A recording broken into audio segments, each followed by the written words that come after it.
राजकारणामधली स्थित्यंतर आपल्याला माहिती आहे, राजकारणामधली वक्तव्य देखील आपल्याला माहिती आहे. पण आजच्या कार्यक्रमानंतर तुम्ही सगळ्या आमदारांना आदर्श घालून दिलाय की जी योजना चांगली आहे त्याची अंमलबजावणी शेवटच्या घटकापर्यंत पोहोचली पाहिजे. हा एक मेसेज तुमच्या माध्यमातून महाराष्ट्रामध्ये गेला, त्याबद्दल देखील मला मनापासून आपल्याला धन्यवाद दिले पाहिजे. आणि पत्रकार बांधवांच्या मनामध्ये देखील शंका होती की कोण कोणाचं स्वागत करणार आहे, कोण कोणाचा सत्कार करणार आहे, काय बोलणार आहे, काय नक्की जाधव साहेब काय बोलणार आहेत, उदय सामंत काय बोलणार आहेत. पण मी आवर्जून सांगतो की ज्यावेळी विकासाची भूमिका घ्यायची असते तरी पालकमंत्री झाल्यापासून प्रत्येक वेळी ती भास्कर जाधव साहेबांनी घेतलेली आहे, हे देखील मला प्रामाणिकपणानं त्यांच्या मतदारसंघामध्ये येऊन सांगितलं पाहिजे. मग सीआरपीना मोबाईल द्यायचा विषय असेल, जर जवळजवळ 200-250 सीआरपीना आज आपण मोबाईल देणार आहोत, त्याचं टेंडर निघालेलं आहे, महिन्याभरामध्ये ते मोबाईल ताब्यामध्ये आल्यानंतर ते वितरित होईल. अंगणवाडी सेविकांना 226 अंगणवाडी सेविकांना मोबाईल द्यायचा विषय असेल, किंवा आता नव्यानं पोलीस पाटील असतील, त्याच्यानंतर कोतवाल असतील, अंगणवाडी सेविका असतील, मदतनीस असतील, यांना देखील जर काही टेक्निशियनच्या योजना करायच्या असतील तर त्यावेळी सगळ्यांचं सहकार्य मिळतं. त्याच्याबद्दल प्रामुख्यानं सहकार्य असतं ते जाधव साहेबांचं असतं, हे खरोखरच प्रामाणिकपणानं सांगितलं पाहिजे. आणि साहेबांनी मोठ्या मनानं वरिष्ठ म्हणून जसे या योजनेला स्वीकारलेलं आहे तसं भविष्यामध्ये आम्हाला सगळ्यांना जर स्वीकारता आलं तर जाधव साहेब आपण बघावं. जाधव साहेबांना करणार आहे.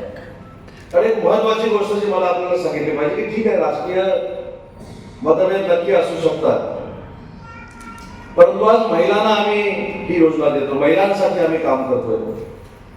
जी महिला भगिनी घरातलं आर्थिक नियोजन करत असताना फार मोठी काटकसर करत असते, तिला ज्यावेळी आर्थिक ताकद देण्याची वेळ येते त्यावेळी सगळ्यांनी एकत्र आलं पाहिजे. हा एक आगळा वेगळा संदेश आज या व्यासपीठावरनं संपूर्ण महाराष्ट्रामध्ये गेला.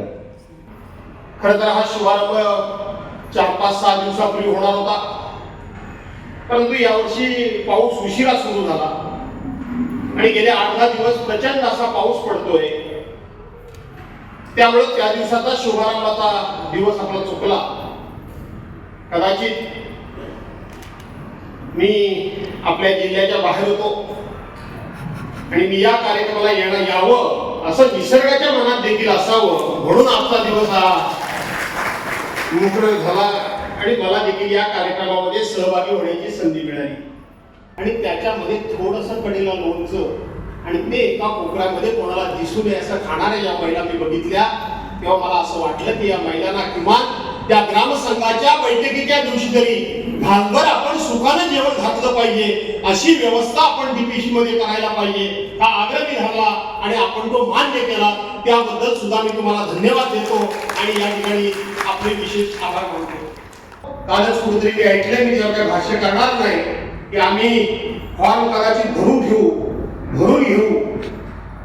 लोकांच्या घराघरात पाठवू आणि महिलांना ते लाभ मिळू नये म्हणून आम्ही धुण्याखाली घालून ठेवू, असं काहीतरी कोणीतरी एक बाकी चांगल्या तुमच्याच मंत्रिमंडळातल्या एका मोठ्या नेत्यानं काल जाहीर केल्याचं भाषण मी ऐकलं.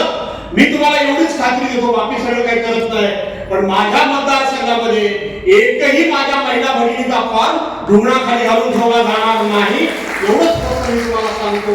आणि पुन्हा एकदा या चांगल्या योजनेला आपण आलात त्याबद्दल आपल्याला धन्यवाद देऊन अशा योजना पुन्हा पुन्हा लोकांना मिळाव्यात, कारण शेवटी सरकार येतात आणि जातात, जे सरकार येतं ते नवनवीन योजना घेऊन येतच असतं. त्यामुळं मंगेश योजना राबवायला विरोध करू नका, योजनेकरता सहकार्य करा आणि लोकांचे आशीर्वाद मिळवा असं जाहीर करून आपल्या सर्वांची रजा घेतो. जय हिंद, जय महाराष्ट्र. टाइम्स डिजिटलला लाईक करा, सबस्क्राईब करा, शेअर करा आणि बेल आयकॉन दाबायला विसरू नका. Times digital.